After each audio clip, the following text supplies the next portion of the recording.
அதனால் என்னாச்சு, பாலும் விஷமாகி போச்சு. நம்ம சாப்பிடக்கூடிய ஊரே அத்தனை பொருள் நம்ம சாப்பிடக்கூடிய அத்தனை பொருளும் என்னது விஷம் தான் சாப்பிட்றோம். நம்ம இன்றைக்கி வந்து ஒரு 20 வயசு 30 வயசு கூட உள்ள முகத்தோட்டம் என்ன ஆகிடுது, கிளம்ப மாதிரி ஆகிடுது. என்ன காரணம்? ஆனால் என்னன்னா நம்ம சாப்பிடக்கூடிய உணவு தான்.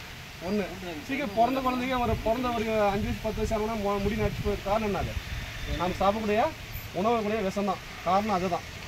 அதனால் என்ன சொல்கிறோம், இயற்கை உரங்களை போடுங்க, இந்த மாதிரி பிரச்சனைலாம் வராதுன்னு சொல்லி கவர்மெண்ட் பல வருஷங்களாக பல ஆண்டுகளாக சொல்லிட்டு இருக்கோம். யாரும் காதில் வாங்கிக்கிறோம். போனோம் உடனே ஒருத்தவங்க வர யூரியா வாங்கி அதை அளவு கூட பார்க்கறதில்ல.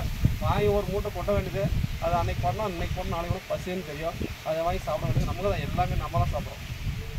வீட்டு அரிசி வருது, என்ன பார்க்குறீங்க, தஞ்சாவூர் பெல்ட்டில் விளையுது அரிசி வெளிதா.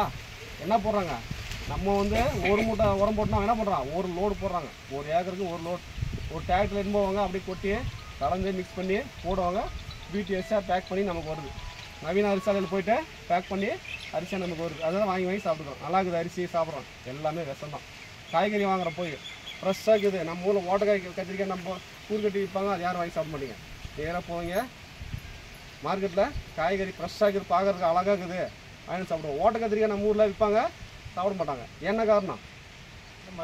மருந்து அடிக்காது. அது சாப்பிடுங்கன்னு சொல்லுது. நேராக போகிறீங்க டவுனில் வாங்குறீங்க சாப்பிடுங்க. இதெல்லாம் சொல்கிறோம் எதுக்காகனா, இது மாதிரி இருக்கணும், மாற்றிக்கணுங்கிறத சொல்கிறோம், வேறு ஒன்றும் இல்லை. அப்புறம் உழவு மானியம் நம்ம வந்து மானாவாரி நிலங்களுக்கு இரவை நிலக்கும் கிடையாது, மானாவாரி நிலத்துக்கு மட்டும் உழவு மானியம் கொடுக்க சொல்கிறாங்க. ஒரு ஏக்கருக்கு 1000 ரூபாய். அதில் வந்து சீடு வந்து ஒரு 20 கிலோ, இது சரி 5 கிலோ வாங்கிக்கணும். அந்த மாதிரி இருக்குது. யாருமே தேவைன்னாக்கில் சிட்டா, ஆதார் கார்டு, பாஸ்புக்கு, ஃபோட்டோ ஒன்று, உழவு ஓட்டுற மாதிரி ஃபோட்டோ வேணும். டிராக்டரு இல்லை ஏர் ஓட்டுற மாதிரி ஃபோட்டோ அட்டாச் பண்ணி கொடுத்தா தான் அந்த மானியம் கிடைக்கும். சிட்டா, ஆதார் கார்டு, பாஸ்புக்கு,